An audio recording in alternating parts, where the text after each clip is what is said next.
Hi guys, I thought I would reread the last two messages from Ezekiel. It is 8:42 p.m. on April the 14th, 2024, and this is Toowoomba, Queensland, Australia. So the message from Friday, March the 22nd, a message from Ezekiel. This morning I went to see Ezekiel and entered in front of the palace where the archangels conduct their strategic operations.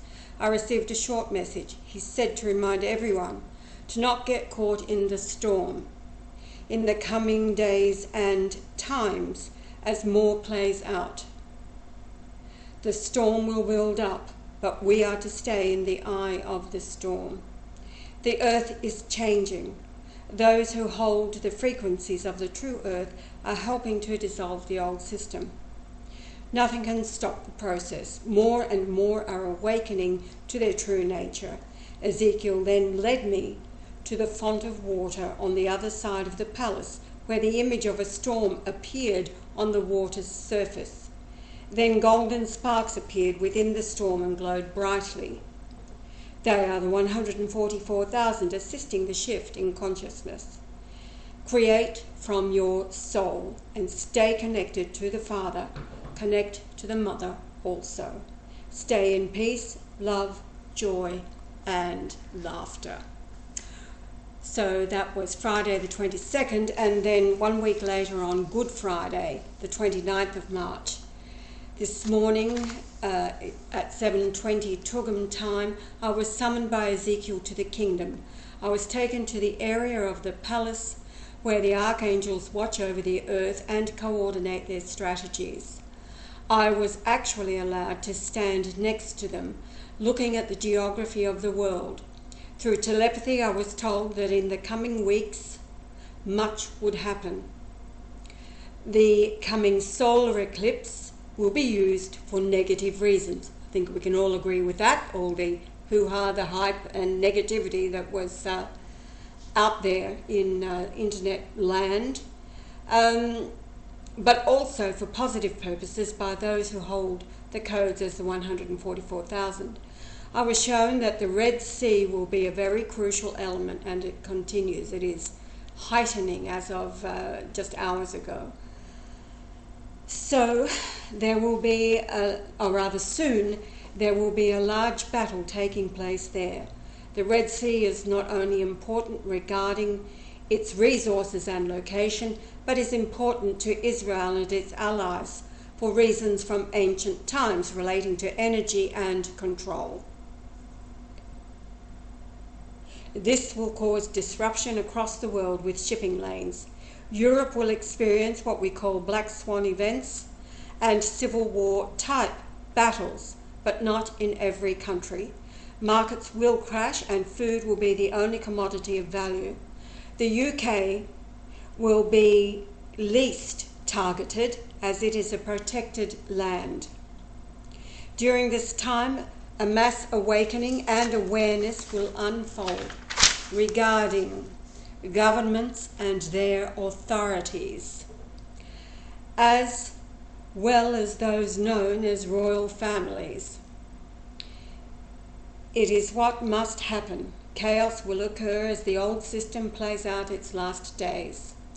However, the momentum of this system will continue for a time before its energy dissipates. We are asked to have a steadfast mind and faithful heart, for the Father is amongst his children, playing out the final acts. With that, I'll go over to in Christum Credunt, and we will see the latest change. We'll come back to his children in a moment. This change occurred in the early hours of this morning, so it was April the 14th, Toowoomba time, and I don't know what time. I would say around 2:22 a.m. when the photo that was, which was a really cool looking younger Yah, replaced with Benedict, looking quite serious, very much all together and meaning business.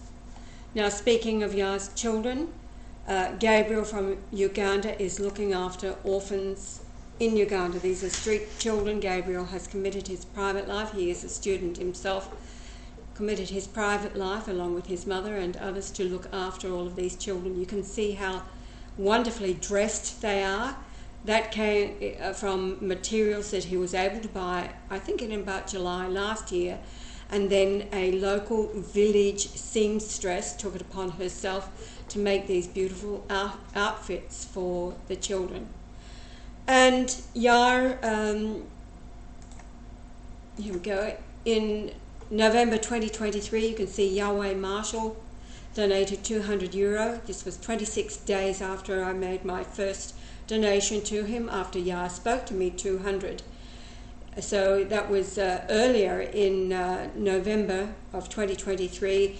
The conversion of, it was 257 Australian dollars, €144, added to Yahweh's €200, adds to 344 and is the number in Greek for return.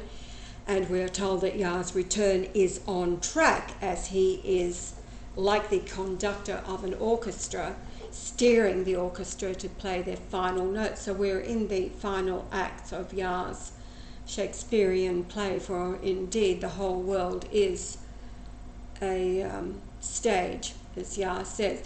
Now, he has impressed upon me several times before Christmas to help them reach their goal. And then again this year before Easter, and then 1 week later, which was just, it was the eclipse day, I'm pretty sure, to continue to send €200. And because I have, Barbara from Ohio has done the same. And it was because of this that she can see, I told you before, how Yahweh is taking a keen interest in these children.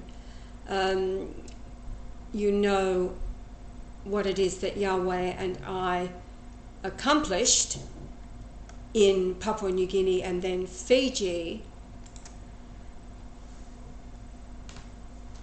Yahweh is amongst his children, helping them through these times. And it is the hearts of people like Barbara and Faye and others who have donated even before I became aware of them, but Yah, it seems, has taken it upon himself through me to look after these children.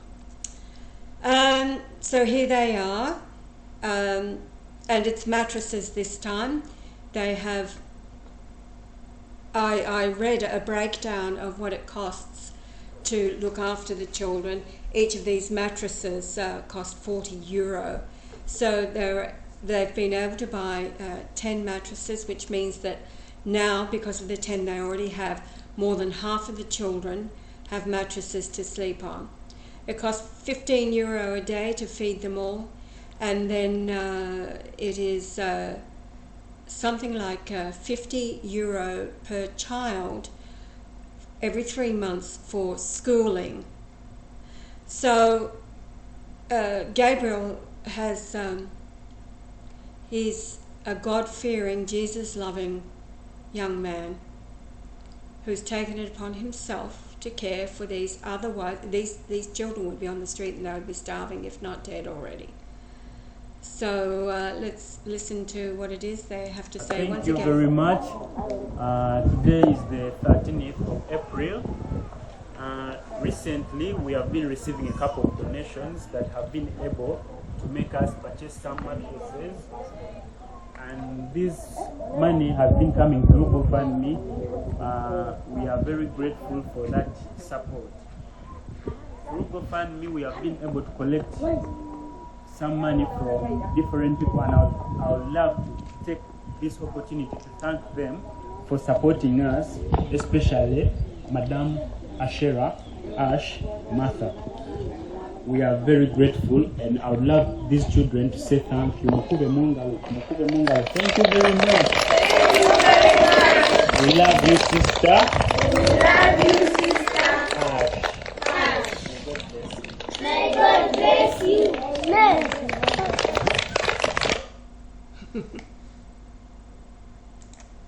Right, so again, Faye, Barbara, and to all of you who have been sending what you can when you can for Gabriel. Yeah,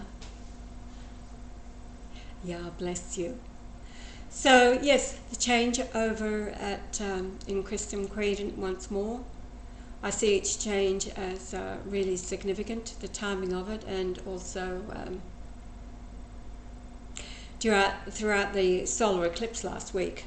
It was the 9th of April here in the early hours of the morning at the maximum, and I had poured all over the timing and everything about the eclipse. And the most exciting thing for me was it's hitting land in Mazatlan, Mexico, over Durango and then the Torreon Desert.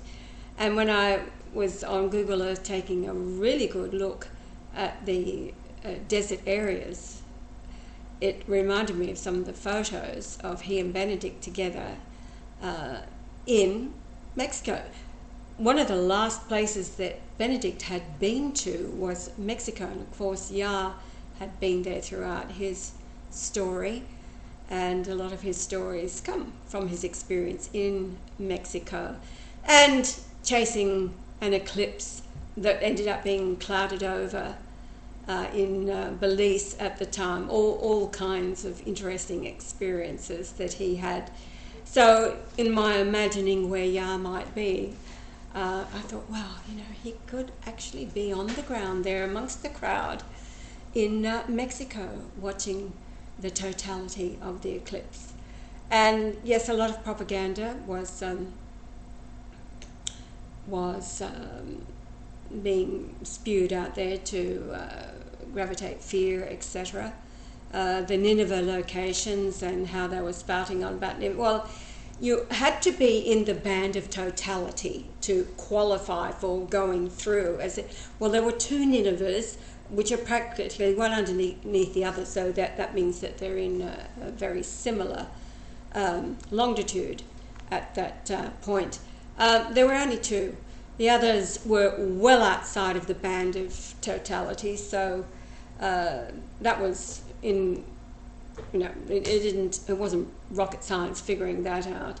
And yes, all of these are for science. Oh, that's what I wanted to show you as well, because with the change over it in Christum Credunt back to Pope Benedict, because of my studying of the eclipse and the planetary alignment that occurred then, and the angel in the sun, well, Yah always taught that the angels are the planets. And angel means messenger. The planets are his, they belong to him, they belong to the Creator, even Saturn. And they have a message, and it's for Yah. So going to the scriptures talking about the angel in the sun, it's not rocket science to work out that that has to be an inner planet. And Mercury, on my birthday this year, as well as at the time of the eclipse, was standing between the earth and the sun. So the angel in the sun is Mercury, which is the messenger planet. Yah always called it the messenger planet. Is standing in the sun once more on my birthday, specifically at 12 noon. Now, what I found pretty remarkable is that Mercury generally has a magnitude of minus 2.4 up to anything up to 0.5, etc. So the brighter a planet or a star is, it goes negative. For example, Venus at its brightest ends up being minus 5.5. And Mercury hovers around minus 2.4 up to 0, or might be 1 or 2, whatever. Well, at this instant in time on my birthday, it's actually 15.6, which means you can't see it with the naked eye. You're taught that anything above 6 as a magnitude cannot be seen with the naked eye. So here is Mercury, the angel in the sun, and it's at a magnitude of 15.6, which gives it a range of 18, from minus 2.4 all the way up to 15.6 is a range of 18 in magnitude. And I began thinking about the change of the photograph to Benedict. Let's go back to Benedict. What is significant with Benedict's passing on December the 31st, 2022, 87.9 days after Yah passed, is that from my encounter with Al the angel, which was August the 7th, 2007 in Vancouver, well, it was actually on Vancouver Island, Sydney, BC, Canada, and it began at 9 a.m. on that day. Until Benedict's passing, it was 5,624 days. Hello, where have you heard that before?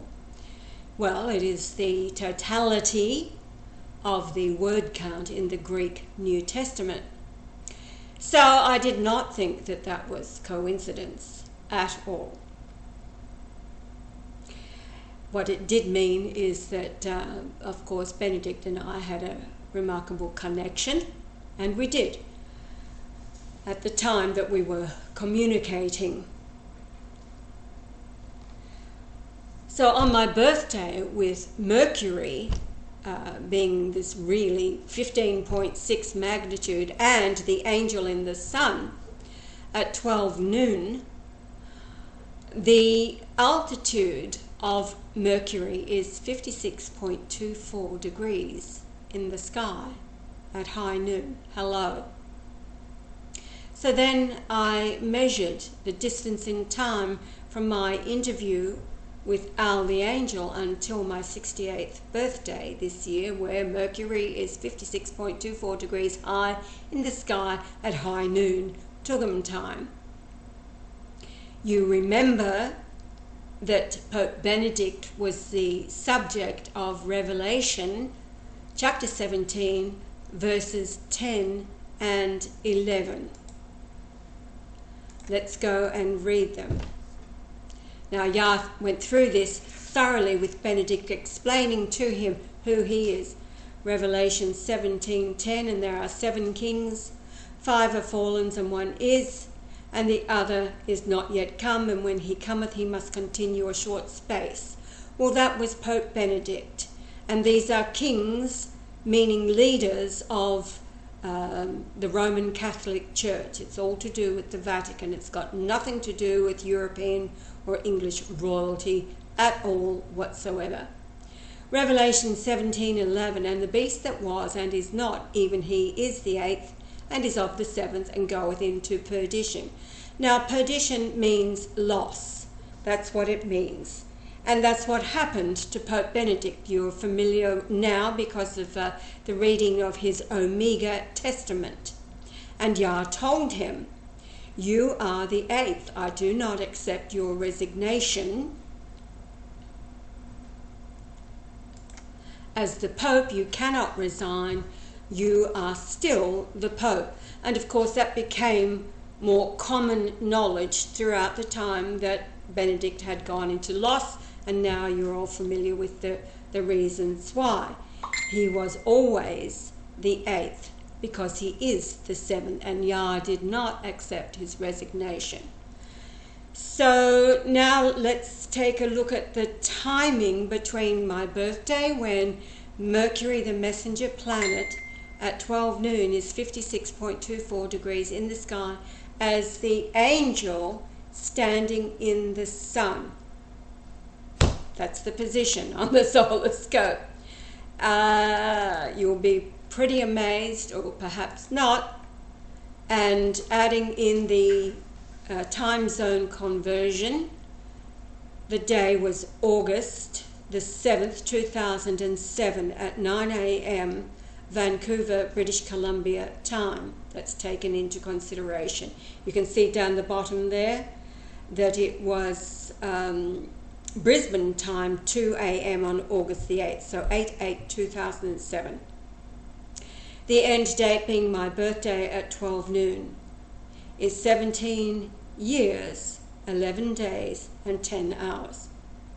Remembering Pope Benedict, the subject of Revelation 17 verses 10 and 11. And over there on the weeks, rounded down, it is 888 weeks. 6,221 days.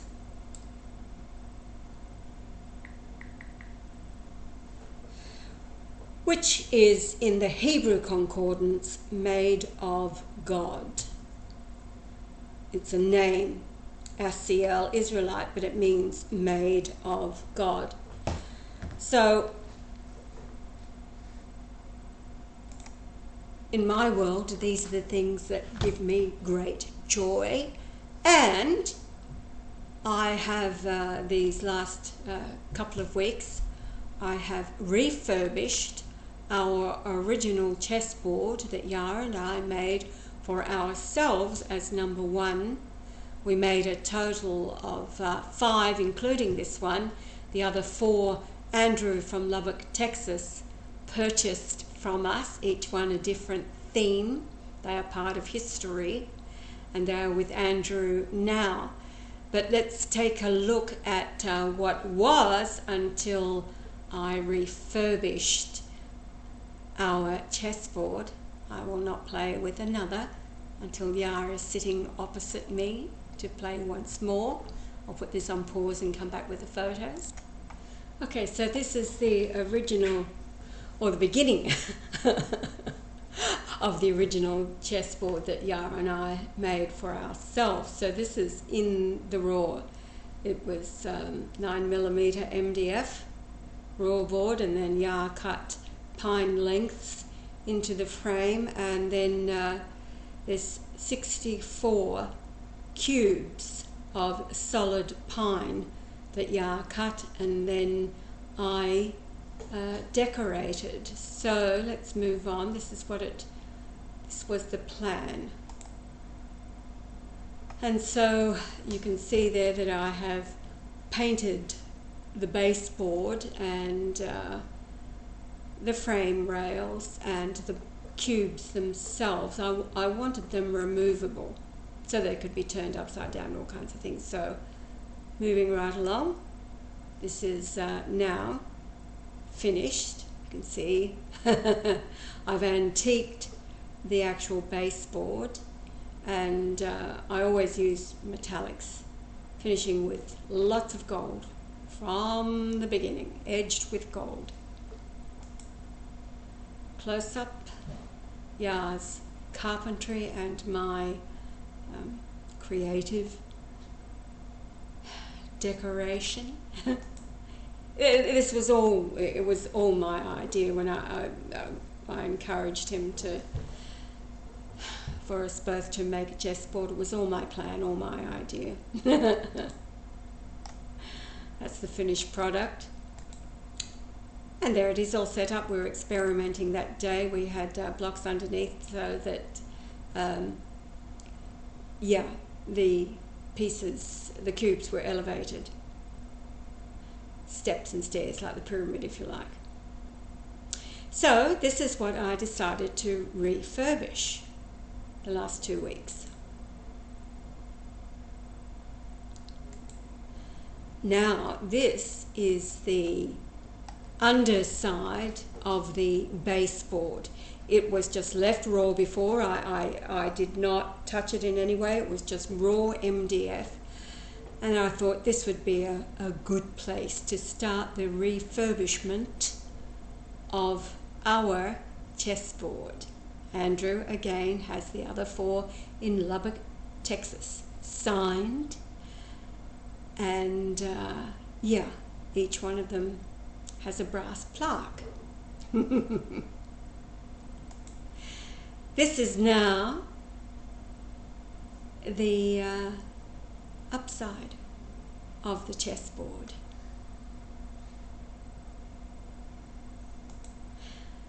And the cubes themselves are finished with metallic colours. However, each of the metallic colours can be turned upside down to be just golden black as it was in the beginning. And everything finished with several coats of varnish. And yes, the perfect absolutely perfect table for it. I found in a second-hand store just a few days ago when I knew there was something out there that would be the perfect size without having to spend too much money at all. And so for just $25, this was in an op shop, and there was no price on it, and I was looking at it saying this is perfect, and I just heard $25.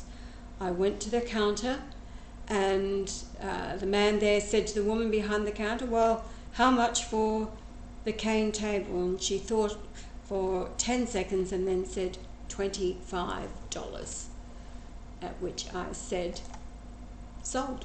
All right, so that's what I've been doing. And yeah, again, I'm going to be away from the house again. I'm heading south on another road trip. My daughter is visiting from Canada for a few weeks. So it's been 5 years since I saw her last. With that, I wish everybody peace in the eye of the storm. Holding on to the Father and the Mother, and yeah, just knowing that everything has to play out, and it is. Later, Gators.